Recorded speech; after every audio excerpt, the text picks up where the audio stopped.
తెలంగాణలో వర్షాలు వరదల పరిస్థితిపై అలర్ట్ గా ఉన్నామంటున్నారు డీజీపీ జితేందర్. వరద ప్రాంతాల్లో పోలీస్ ఫోర్స్ అప్రమత్తంగా ఉందని తెలిపారు. ఇప్పటివరకు 1200 మందిని కాపాడామని, కామారెడ్డి, రామాయంపేట్, నిర్మల్, మెదక్ జిల్లాలో వరద ఉధృతి తగ్గినట్టు వివరించారు. పోలీసులు 24 గంటలు రెస్క్యూ టీంతో కలిసి సహాయక చర్యలు చేపడుతున్నామన్నారు. కామారెడ్డిలో వరదలు తగ్గాయి, అయినా రెస్క్యూ చేస్తూనే ఉన్నామంటున్న డీజీపీ జితేందర్ రెడ్డితో మా ప్రతినిధి Sunil face to face. Telangana రాష్ట్ర వ్యాప్తంగా కురుస్తున్నటువంటి భారీ వర్షాలకు ప్రజలు తీవ్ర ఇబ్బందులు పడుతున్నారు. ఇక వర్షాలతో ఎలాంటి ఇబ్బందులు పడుతున్నటువంటి వారికి ఎలాంటి సహాయ సహకారాలు అందిస్తున్నారు మనతో మాట్లాడానికి తెలంగాణ డీజీపీ జితేంద్ర అన్నారు. మనం అడిగి సార్, తెలంగాణ రాష్ట్రంలో వర్షాలతో తీవ్ర ఇబ్బందులు పడుతున్నారు. ఎక్కడెక్కడ ప్రభావిత ప్రాంతాలను ఎక్కడెక్కడ గుర్తించారు, ఎక్కడెక్కడ వాటి సెంటర్ ని ఏర్పాటు చేశారు? ఇది మన నిన్న చూస్తే ఇది కామారెడ్డి, మెదక్ అండ్ నిర్మల్ ఏరియాలో కొంచెం ఎక్కువ చాలా భారీ వర్షం పడింది. చాలా ఏరియాలో ఇది ఫ్లడ్డింగ్ అయింది. మన రిలీఫ్ కోసం మన డిపార్ట్మెంట్ ది ఎస్డీఆర్ఎఫ్, తర్వాత ఫైర్ డిపార్ట్మెంట్ నుంచి ఎస్డీఆర్ఎఫ్, తర్వాత ఎన్డీఆర్ఎఫ్ అందరూ కలిసి, తర్వాత law and order police, special police అందరూ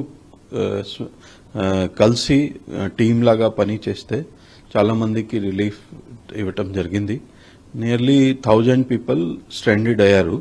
వారికి కూడా సేఫ్ ప్లేసెస్ లో పంపించారు. ఇక్కడ 1%, 2%, 5% ఇక్కడ స్టక్అప్ అయితే వారికి కూడా NDRF team, state disaster relief management team, fire department, SDRF అందరూ కలిసి వారికి అందరికీ రిలీఫ్ ఇచ్చారు. మన రాత్రి ఉంటే, డే ఉంటే, without looking at the time మన వాళ్ళు చాలా సాయం చేశారు. కొన్ని ప్లేసెస్ లో ఇది ఒక రైల్వే ట్రాక్ కూడా వాష్ ఆఫ్ అయింది. తర్వాత నేషనల్ హైవేలో కూడా ఒక ప్లేస్ లో వాష్ అవుట్ అయింది. సో మన వాళ్ళు అందరూ కలిసి పబ్లిక్ కి గైడ్ చేస్తున్నారు. డైవర్షన్ కూడా పెట్టుకున్నాం. నేషనల్ హైవేలో ఇది మన రూట్ డైవర్ట్ కూడా చేశాము. చాలా మంది స్ట్రాండెడ్ అయిపోయారు, బట్ స్టిల్ మన వాళ్ళు హెల్ప్ చేసి వారికి వేరే రూట్ నుంచి పంపిస్తున్నారు. వరదల్లో చిక్కున్నటువంటి ప్రజలకు ఇండియన్ నావీ ద్వారా ఏమైనా సహాయ సహకారాలు కోరారా? వరద ద్వారా ఏమైనా అది కూడా మన అందరికి వేరెవర్ మన వారికి బయట తీసుకువచ్చాము, వారికి బయట తీసుకువచ్చాము. సమ్ ప్లేసెస్ ఫుడ్, వాటర్ అది కూడా డిస్ట్రిబ్యూషన్ చేయటం జరిగింది. బట్ లాస్ ఆఫ్ లైఫ్ చాలా ప్రివెంట్ చేశాము. Because more than 1000 people ki rescue cheste, definitely number of people who died is very low. And mana some places mana information raakapothe varu poyinappudu maybe few places varu dorkaledu, but maximum wherever we could find the person we have rescued. Sir, మొత్తం ఎన్ని డిపార్ట్మెంట్లు కలిసి ఇందులో పనిచేస్తున్నాయి? అక్కడ control rooms ఏమైనా ఏర్పాటు చేశారా? అది మన ICCC లో కంట్రోల్ ఉంది. సీఎం గారు స్వయంగా చాలాసార్లు రివ్యూ చేశారు. కండిషన్స్ మీద నిఘా పెడుతున్నారు. తర్వాత మాకు కూడా ఇన్స్ట్రక్షన్స్ ఇస్తున్నారు. తర్వాత అరవింద్ కుమార్ గారు స్టేట్ డిసాస్టర్ రిలీఫ్ డిపార్ట్మెంట్, తర్వాత ఫైర్ డిపార్ట్మెంట్, మా స్పెషల్ పోలీస్ నుంచి ఎస్డీఆర్ఎఫ్, తర్వాత ఏడీజీ లా అండ్ ఆర్డర్, తర్వాత రెవెన్యూ డిపార్ట్మెంట్ లో కలెక్టర్స్, తర్వాత చీఫ్ సెక్రటరీ అందరూ నిఘా పెడుతున్నారు. నిఘా పెట్టిన తర్వాత అందరికీ ఎక్కడ రిలీఫ్ కావాలి, ఏం రిలీఫ్ కావాలి అది ఇస్తున్నారు. కొన్ని ప్లేసెస్ లో NDRF team or SDRF team could not reach. అక్కడ మన ఈరోజు మార్నింగ్ హెలికాప్టర్స్ కూడా పంపించాము. వారు కూడా వారికి రెస్క్యూ చేశారు. సో గవర్నమెంట్ సైడ్ నుంచి ఫుల్ 100% ఎఫర్ట్స్ జరుగుతున్నాయి. సో ఇది సడన్ గా హెవీ రెయిన్స్ వచ్చాయి, దాంతో ఇట్లా పరిస్థితి తయారైంది. జిల్లా అధికారులు, ఎస్పీలు కావచ్చు, కమిషనర్లు కావచ్చు, అక్కడ ఉన్నటువంటి అధికారులతో రివ్యూని ఏర్పాటు చేశారా? కంట్రోల్ ఎప్పటివరకు ఇంత కంట్రోల్ అయ్యే అవకాశం ఉంది? వారు ఫ్రంట్ నుంచి లీడ్ చేస్తున్నారు. మీరు చూస్తే స్పాట్స్ కి వెళ్తున్నారు, రెస్క్యూ చేస్తున్నారు.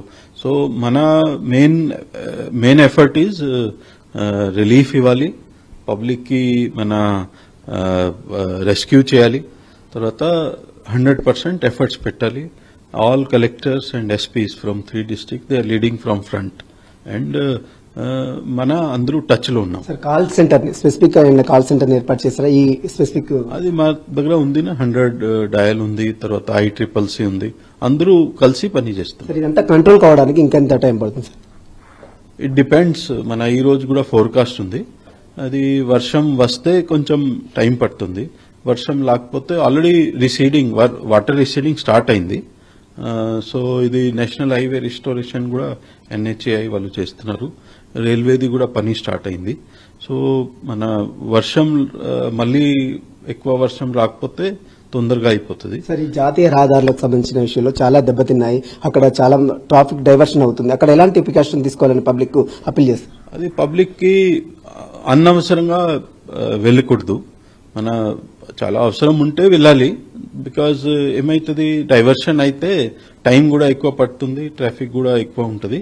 సో మన కొంచెం వేరెవర్ నెసెసరీ ఓన్లీ వెళ్ళాలి, అదర్వైజ్ ఇక్కడ అవాయిడ్ చేయవచ్చు, అవాయిడ్ చేయాలి. సార్ ఫైనల్ గా చెప్పండి, వరద ప్రభావిత ప్రాంతాలకు సంబంధించి పోలీస్ శాఖ తరఫు నుంచి ఏం చెప్తారు ఫైనల్ గా? మన district administration, state administration is fully geared up to work in for help of people, rural areas, urban areas, and they should not have unnecessary fear. ఎక్కడైనా ఉంటే మన 100% రిలీఫ్ పంపిస్తాం. Thank you so much. ఇది చూసిన మొత్తం మీద తెలంగాణ రాష్ట్రంలో కురుస్తున్నటువంటి వర్షాల కారణంగా చిక్కున్నటువంటి దాదాపు 1000 మంది పైగా వరదల్లో చిక్కున్న వారందరినీ కూడా కాపాడాం. మరోవైపు వరద ప్రాంతాల్లో వస్తున్నటువంటి నేపథ్యంలో ప్రజలెవరు కూడా అనవసరంగా ముందుకు రావడానికి, ఇళ్ల నుంచి బయటికి రావడానికి వీల్లేదు. మరోవైపు డిజాస్టర్ మేనేజ్మెంట్ బృందాలు కావచ్చు, మన ఎన్డీఆర్ బృందాలతో సహాయక చర్యలు మాత్రం తీసుకుంటున్న తెలంగాణ డీజీపీ జితేందర్ చెప్తున్న పరిస్థితి. విడిజన్స్ నవీన్ తో సుల్తాన్ టీవీ, హైదరాబాద్.